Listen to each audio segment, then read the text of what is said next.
తారానగర్లో dump yard 2008-2009లోనే మంజూరైనప్పటికీ Congress నాయకులు BRS పార్టీపై ఆరోపణలు చేయడం మంచిది కాదన్నారు ఎమ్మెల్యే సునీత లక్ష్మారెడ్డి.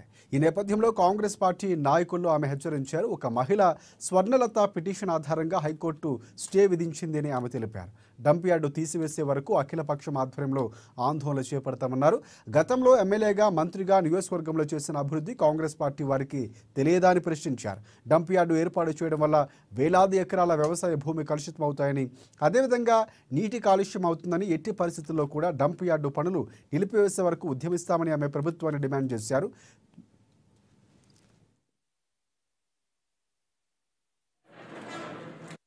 వాయువు అంతా కూడా కలుషితమైతుంటే అక్కడ ఉన్నటువంటి రైతులందరూ కూడా, అక్కడ ఉన్నటువంటి ప్రజలందరూ కూడా కోర్టుకు వెళ్తే కోర్టు ఏమన్నదంటే జిహెచ్ఎంసీ ప్రాంతానికి సంబంధించి మొత్తం చెత్త తీసుకొస్తే అక్కడ ప్రజల ఆరోగ్యాన్ని దృష్టిలో పెట్టుకోండి, దాన్ని జిహెచ్ఎంసీ చుట్టుపక్కలకు దీన్ని ట్రాన్స్ఫర్ చేయండి అని చెప్పడం జరిగింది.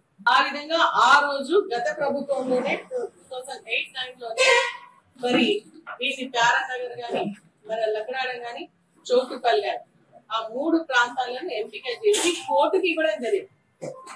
ఇక్కడ మనం మాట్లాడుతుంది కాదు, కోర్టుకు స్పందించడం వల్ల కోర్టుకి ఆ రోజు ఉన్నటువంటి అధికారులు ఇక్కడిక్కడ పెడతాం జిహెచ్ఎంసీకి సంబంధించినటువంటి ఈ యొక్క డంప్ యార్డ్ ని